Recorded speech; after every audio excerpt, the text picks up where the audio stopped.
and Resource Geology at WSP Mining, joining us from either South Africa or London. So forgive me, yeah? You're welcome. Over to you now. Hello, thank you very much for invitation. I'm joining you from London today. I have been working in Africa before, but and I'm looking forward to work in Africa again, hopefully one day. Thank you very much for invitation for this very important event, and certainly support your very important cause. But I'm here today to share my experiences of my very long life in the mining and mineral exploration industry as a woman. I am actually a third generation geologist, and that's unusual because, you know, not too many women can say that even their grandmother was a geologist, but that is my case. Somehow I'm from Russia originally, and my grandmother during the war and in the very difficult, you know, conditions, somehow managed to become a hydrogeologist and then a leader of the hydrogeological expedition. And then my mom thought, you know, being a geologist is not a bad idea. But she was promptly sent to Siberia, where she lived in a very rough conditions. And so she then thought, no, it's not such a good idea for my daughter to become a geologist, despite seeing me climbing the rocks very keenly from my very early years. I wanted to be a geologist. In order to convince me not to become one, my mom took me with her to do her field work, where she was logging meters and meters of black clay, which indeed was a very boring job. And she almost convinced me until a moment when a fate walked into my life in the shape of a young student from a university who convinced the kids to come and join him at the geology club at the university. And he was so inspiring that pretty much the whole class went at the time to join him at this geology club, where I was absolutely taken by his tales of the floating continents and volcanoes and magmas and deep ocean trenches. And so I stayed in this geological school and became a geologist, despite, you know, all my mom's good efforts to stop me from picking up this very difficult profession. So this is my kind of lesson number one, the importance of picking up the young people and, you know, getting them early, because then they kind of carry on their whole life doing what they think they love anyway. I still love my profession. So I was very lucky to start working right away with the biggest mining company in the world in their exploration group.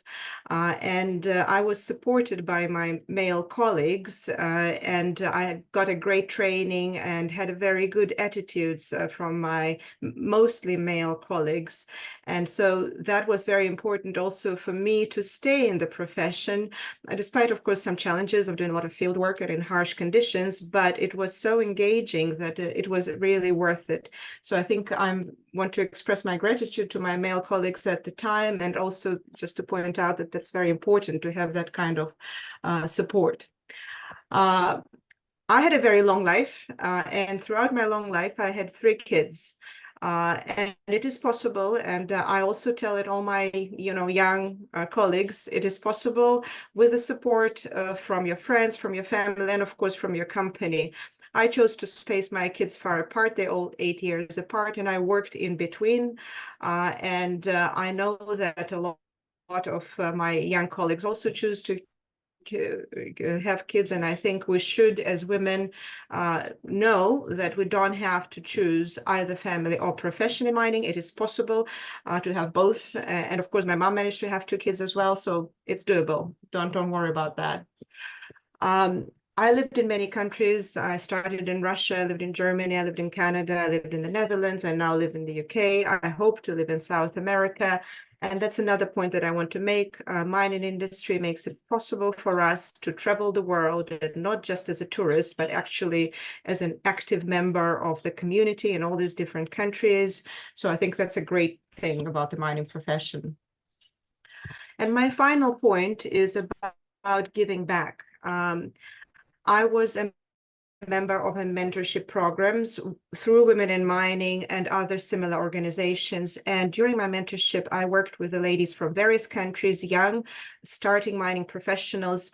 And that was a great experience for me as well, connecting with women all around the world and learning from their enthusiasm as well, and giving back from my long life experience. So I would also encourage the women in mining profession to support their young colleagues in the start kind of their work life. And thank you very much. That's my part. Whoa, thank you very much, Tanya. That's quite inspiring and motivating speech from you. Sharing your life story is really, I heard you say 8 years in the gap for your kids. I'm like, wow, in the background, that's really unique and different. But thank you so much. Your story makes you a role model for us as an example of a woman that have navigated her career for many years now. And this will certainly help other women to envision their potential career paths as well. Overcoming barriers is possible. And I can see you really are an international woman, even in the career that you drive. So thanks for sharing this inspiring story. I will now move forward now and invite Tashni Chetty, a director at WSP Mining as well. She may be sharing her story or just giving us some insight. We'll appreciate any one of it. Over to you, Tashni. You're welcome.